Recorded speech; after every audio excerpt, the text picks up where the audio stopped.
तबस्सुम जी का एक और नाम किरण बाला सचदेव भी है। आज मैं उनकी श्रद्धांजलि पर उनके यादगार किस्सों में से कुछ चुनिंदा और दिल को छू लेने वाले किस्से बताऊंगा। लेकिन उसके पहले मैं उनके बारे में बताता हूँ। वो एक बहुत ही खूबसूरत अदाकारा, अभिनेत्री, चाइल्ड आर्टिस्ट, टीवी होस्ट और एक बेहद खुशदिल इंसान, जिनकी आवाज़ इतनी मधुर कि सुनने वाले उनकी आवाज़ में कब घुल जाए पता ही नहीं चलता। महज 3 साल की उम्र में 1947 से अपनी फिल्मी करियर शुरू करने वाली मनमोहक बेबी तबस्सुम आज हमारे बीच नहीं रही, पर उनकी यादें उनके द्वारा किए तमाम शोज और अभिनय के जरिए हमेशा हिंदुस्तान के दिलों पर राज करती रहेंगी। आइए उनके बारे में कुछ बातें आपसे शेयर करता हूँ। उनके पति का नाम विजय गोविल है, जो फेमस टीवी सीरियल रामायण के राम अरुण गोविल के बड़े भाई हैं। तबस्सुम जी अरुण गोविल के बारे में हमेशा कहती थी कि भले वो दुनिया के राम हैं, पर मेरे तो लक्ष्मण हैं। तबस्सुम जी की इकलौती संतान होसंग गोविल हैं, जो तबस्सुम टॉकीज शो के डायरेक्टर प्रोड्यूसर भी हैं।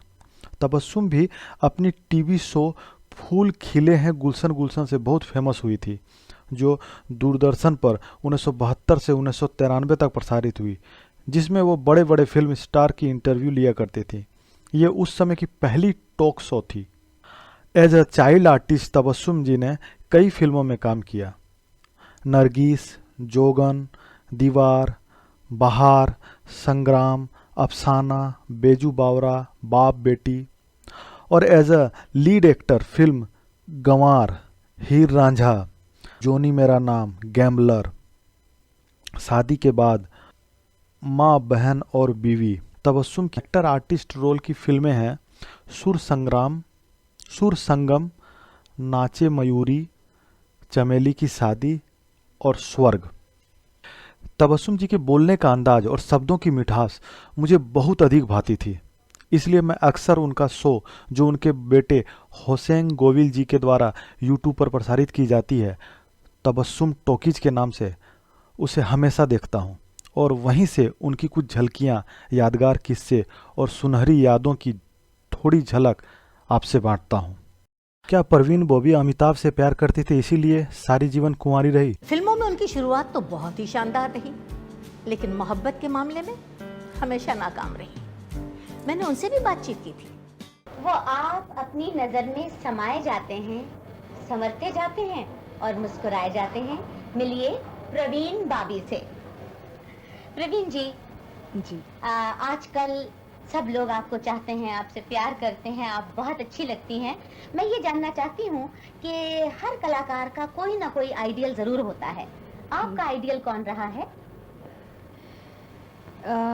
देखिए तबस्सुम जी, वैसे तो बहुत सारे कलाकार हैं जिन्हें मैं बहुत ही पसंद करती हूँ, और बहुत ही उम्दा कलाकार भी हैं, जैसे कि दिलीप साहब हैं, संजीव कुमार हैं, जया भादुरी और मीना जी थी, वहीदा जी थी। लेकिन एक ऐसे कलाकार हैं जिनके साथ मुझे काम करने का मौका मिला है, और जो कि वो in the truest sense of the word कलाकार हैं। उनका नाम, जो कि बहुत ही फेमस है, वो है अमिताभ बच्चन। बिल्कुल ठीक कहा आपने। आज की पीढ़ी के वो बहुत ही अच्छे और उम्दा कलाकार हैं, मैं ऐसा मानती हूँ। प्यार करने वाले प्यार करते हैं शान से, जीते हैं शान से, मरते हैं शान। तबस्सुम जी ने बताया शत्रुघ्न सिन्हा तबस्सुम जी को अपनी बहन न मानकर कुछ और मानते। आइए जानते हैं आखिर क्या मानते थे उन्हें। शत्रुघ्न सिन्हा जब पहली बार मुंबई आए तो काफी अरसे तक मेरे पड़ोसी रहे थे, और मैंने कभी भी उनको शत्रु भैया नहीं कहा, मित्रु भैया कहती हूँ और कहती रहूंगी, क्योंकि वो दुनिया भर को तो खामोश करवाते रहते हैं, खामोश खामोश, लेकिन आज तक उन्होंने कभी भी मुझे खामोश नहीं कहा। और आप तमाम लोगों को जो तबस्सुम के 50 साल शानदार, जानदार, दमदार, दिलदार 50 सालों को हंसते खेलते हुए, मुसीबतों को झेलते हुए जिस तरह से पार किया है, आप तमाम लोग बधाई के पात्र हैं। और इसी खुशी के मौके पे मैं शामिल हुआ हूँ दोस्त के नाते, फिल्म परिवार के सदस्य के नाते, आपके भाई के नाते। कि ये भाषण का मौका नहीं है और मुझे इस अच्छी तरह एहसास है कि सांस्कृतिक कार्यक्रम में कभी राजनीति की बात नहीं होनी चाहिए। उसी तरह जिस तरह शादी के वक्त बर्बादी की बात नहीं करते या मौत के वक्त आबादी की बात नहीं करते, उसी तरह सांस्कृतिक कार्यक्रम के वक्त कोई राजनीति की बात करके कार्यक्रम की गरिमा पे किसी किस्म का धब्बा नहीं लगाते। मैं इस बात को जानता हूं और मानता भी हूं। लेकिन आज इस कार्यक्रम में मैं एक खास बात पे जोर देने आया हूं। तबस्सुम मुझसे सीनियर हैं, ये इनका दुर्भाग्य है कि मुझे भाई मानती हैं। मेरा सौभाग्य है कि मैंने आज तक कभी इन्हें बहन नहीं माना। लेकिन हम अच्छे पड़ोसी भी रहे और जब मैं शुरू में संघर्ष कर रहा था तो मुझे सौभाग्य प्राप्त हुआ बिल्कुल तबस्सुम के पड़ोस में रहने का। उस ज़माने में एक तरफ जहां इन्होंने मेरी प्रगति को देखा, मेरी गति को देखा, मेरे संघर्ष को देखा, साथ साथ इन्होंने मेरी बहुत सारी हरकतों को भी देखा। और इनका बेटा जो अब जवान हो चुका है, वो उसने मेरे साथ जो कहता है कि बहुत सारी आंटीज़ को भी देखा था उसने, और ये धमकाती रहती थी कि जल्दी शादी कर लो वरना तुम्हारे पोल खोल दूंगी। लेकिन मैं आज कहना चाहता हूँ कि शादी भी कर ली हमने, इन्होंने पोल खोलने की कोशिश भी की, लेकिन इनके चूंकि खुद इतनी सरल हृदय की हैं, इन्होंने हंसते हंसते बात बताई। आज तक मेरी पत्नी को इनके किसी बात का यकीन नहीं आया। एक बात और कहना चाहूँगा, मैं ज़्यादा भाषण नहीं करूँ। मैंने खुद बताया कि आप लोग बहुत देर से प्रोग्राम रुका हुआ है, शायद कार्यक्रम का टेम्पो थोड़ा गिर गया है, रुक गया है, इसलिए मैं ज़्यादा देर बाधा नहीं बनूंगा। एक बात और कहना चाहता हूँ कि मुझे ऐसा लगता है कि तबस्सुम जैसी मल्टी डायमेंशनल कैरेक्टर, तबस्सुम जैसी बहुमुखी प्रतिभा की मालकीन जो तबस्सुम है, मुझे लगता है कि फिल्म उद्योग ने शायद इतना इंसाफ इनके साथ नहीं किया है जितना अपनी जिंदा दिली की वजह से, अपनी प्रतिभा की वजह से, अपनी चहकपन की वजह से जो इंसाफ, न्याय, मान और शान फिल्म उद्योग को तबस्सुम ने दिया है, इसलिए वाकई बहुत तारीफ के काबिल हैं। तबस्सुम जी ने बताया अमित जी के जीवन के इबादत का हिस्सा। आइए जानते हैं। पिछले महीने मद्रास में था, शूटिंग कर रहा था, और मेरे वहाँ पहुँचने के कुछ ही दिन बाद एक साहब मुझे होटल में मिले, कहने लगे मैं आपसे 2 मिनट बात करना चाहता हूँ। तो मैंने उन्हें वक्त निकाल के दिया। उन्होंने कहा देखिए साहब, एक बहुत ही ह्यूमैनिटेरियन कॉज पे मैं आपसे मिलने आया हूँ।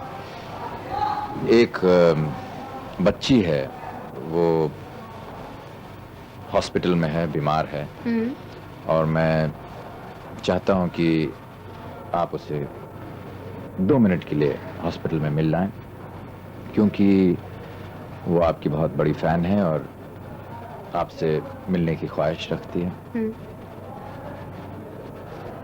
आमतौर पर ऐसे बहुत सी रिक्वेस्ट आती रहती हैं और मैंने सोचा कि शायद मैं किसी तरह इसे टाल सकूंगा, लेकिन वो बार बार आते रहे और मैंने सोचा कि चलो मैं मिल लेता हूँ।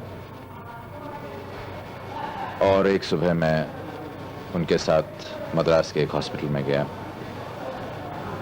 और मुझे वहाँ पता चला कि वो बच्ची जो है वो दरअसल उसके स्पाइन में कुछ तकलीफ थी और एक अजीब किस्म की बीमारी थी, शायद कैंसर के नज़दीक ही थी वो, और उसका बहुत ही ख़तरनाक ऑपरेशन हुआ था। और वो इसलिए मुझे बुला रही थी क्योंकि वो खुद चल के नहीं आ सकती थी, उसे कुछ महीने भर से अपनी पीठ पर ही लेटना पड़ा था और काफ़ी तकलीफ़ में थी वो बहुत दिनों से। और मैं उससे मिलने गया और कुछ देर बात की मैंने उससे, और मुझे अगले दिन डॉक्टर्स का फ़ोन आया। उन्होंने कहा कि आपने जो किया उसकी वजह से उस लड़की में, उसकी हेल्थ में इतना इम्प्रूवमेंट हुआ जो कि हम 1-1.5 महीने से कोशिश कर रहे थे। और ये सुनकर मुझे बहुत खुशी हुई और मुझे लगा कि अगर मैं चंद दिन पहले चला जाता तो शायद उसकी तरक्की और जल्दी हो जाती है। मेरे ख्याल से आपकी जिंदगी की एक इबादत में शामिल होने वाला किस्सा है ये। बिल्कुल। आपको सुन के बड़ी हैरत होगी कि एक दफ़े अमिताभ बच्चन ने मेरी जान बचाई थी। हम एक शो कर रहे थे और इत्तेफाक से मैं उस वक्त व्हील चेयर पे बैठी हुई थी। मेरे पैर में फ्रैक्चर हो गया था और व्हील चेयर पे बैठ के मैं अनाउंसमेंट कर रही थी। अचानक एकदम से भगदड़ मच गई। देखते ही देखते स्टैम्पीड हो गया। मैं बहुत डर गई और मैं चिल्लाने लगी, अरे बचाओ बचाओ, कोई मुझे बचाओ, प्लीज़ बचाओ ना। कोई नहीं आया, लेकिन अमित जी आ गए और उन्होंने मेरी जान बचाई।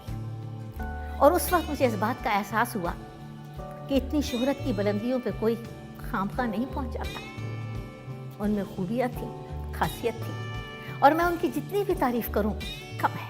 दिलीप साहब के साथ तबस्सुम जी का खूबसूरत वाकया फिल्म जोगन में।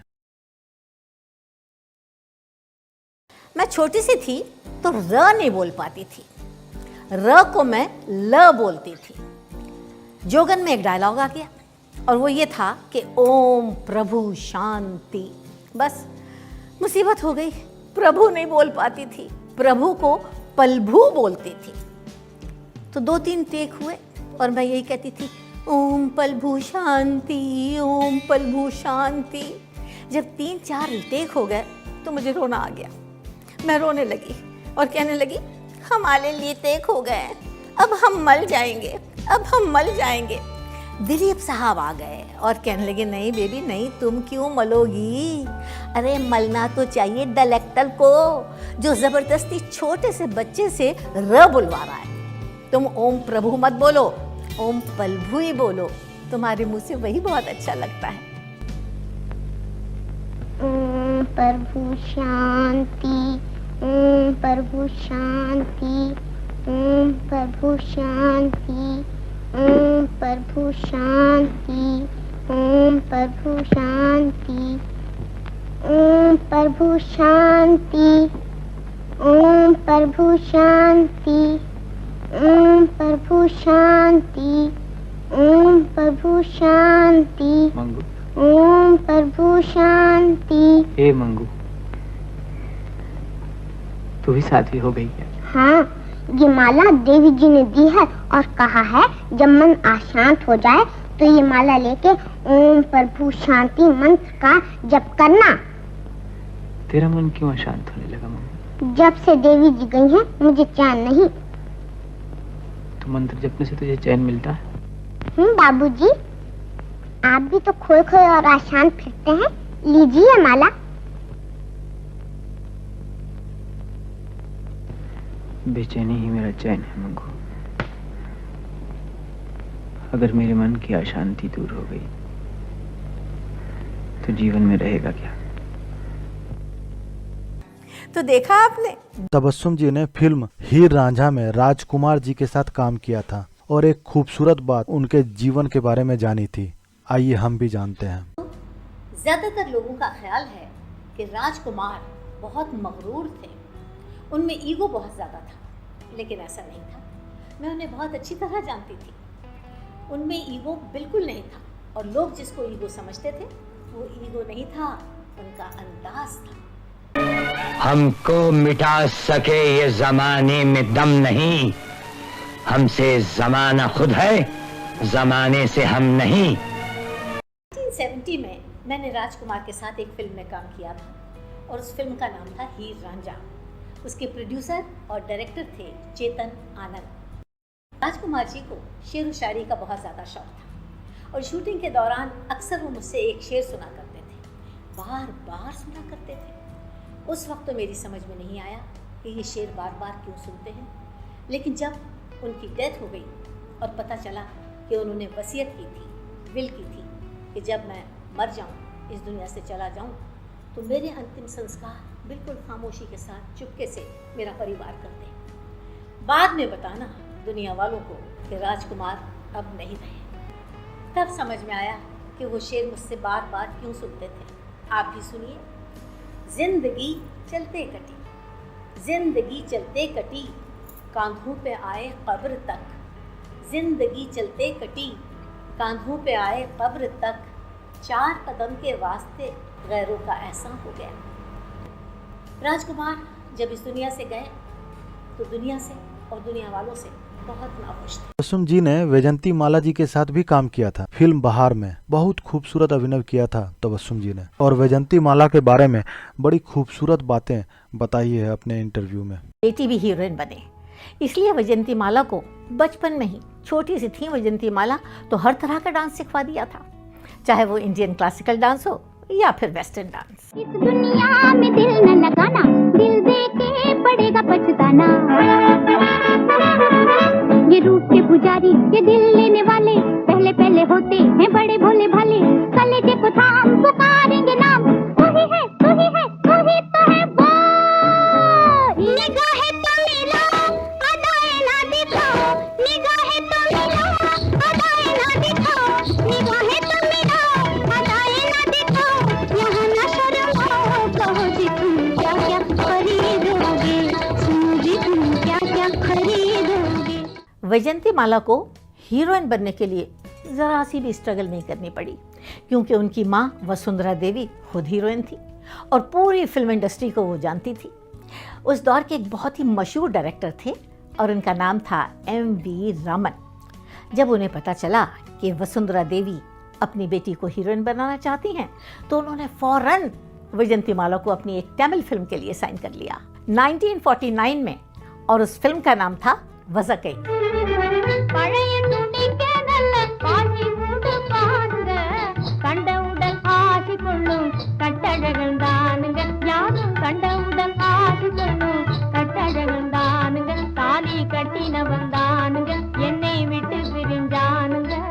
वज़कई हिट हो गई और साथ ही साथ वैजंती माला भी हिट हो गई। इसलिए डायरेक्टर M.V. रामन ने सोचा कि मैं अब इसी फिल्म का हिंदी वर्जन बनाऊंगा, और उन्होंने बनाया। 1951 में उन्होंने पहली बार वैजंती माला को लेके एक फिल्म बनाई। उस फिल्म का नाम था बहार, और वैजंती माला की वो पहली हिंदी फिल्म थी।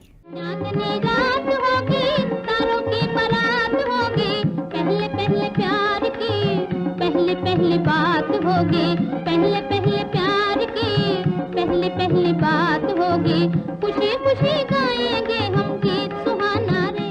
बहार में मैंने भी काम किया था, थ्रू आउट मेरा रोल था और बहुत अच्छा। मालती दीदी, शशि दीदी, तुम जिंदा हो दीदी। दीदी वो लोग तो कहते थे तुम मर गई, भगवान करे वो सब के सब मर जाएं। आओ तुम्हें एक अच्छी सी चीज दिखाऊं। आना दीदी आ। अरे मामा पहली बार देख रहे हो?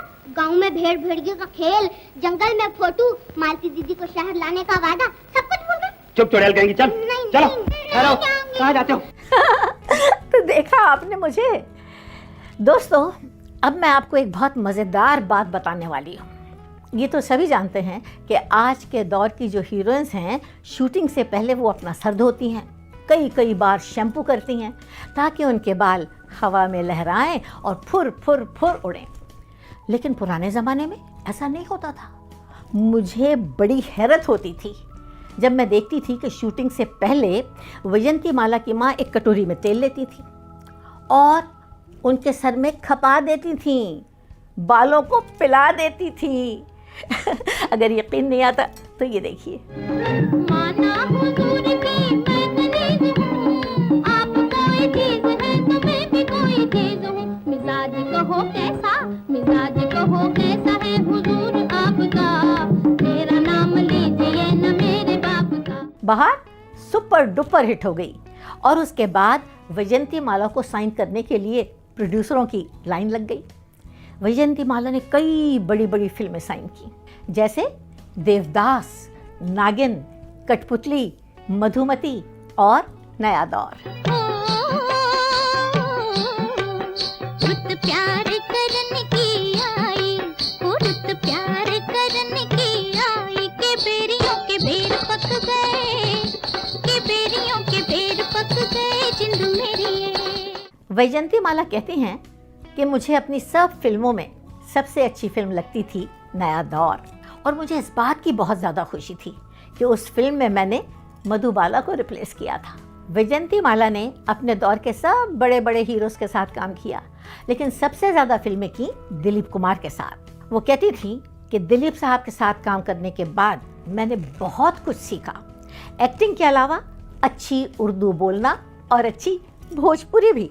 बीच रास्ते में हुड़दंग मचा रहे गुंडे कहीं के। अरे देख रही धन्नो, हम अपने मुन्ना के लिए फाउंटेन लावा है, फाउंटेन लावा है। चलत ना ही सारी से की निकाल दी हो 1 मिनट में। अरे बाहरी महारानी वाह।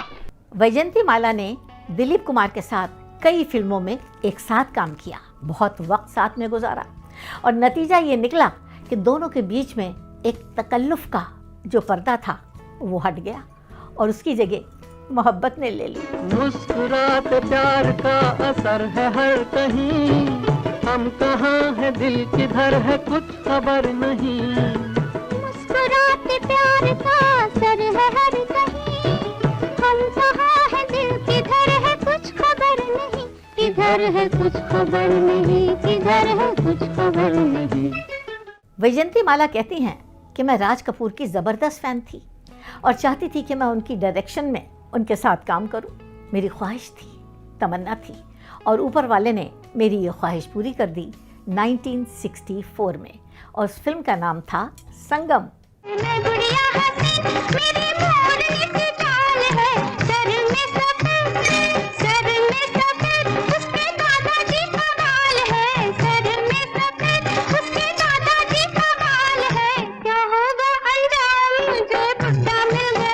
आखिर में आइए सुनते हैं तबस्सुम जी, एक जिंदा दिल खुशमिजाज अदाकारा के ही जुबानी, उनके 50वीं वर्षगांठ पर नई शुरुआत की जोश भरी उनकी बातें। भाई आप पहले ये बताइए कि मैं 5 की लग रही हूँ कि 15 की, कि 25 की, कि 35 की। लेकिन मुझे बहुत अच्छा लग रहा है, 50 साल हो गए हैं, लेकिन मुझे ऐसा लग रहा है कि मेरा अभी जन्म हुआ है और अब मुझे अपना करियर शुरू करना है। अब करियर शुरू करेंगे तो कैसे करेंगे?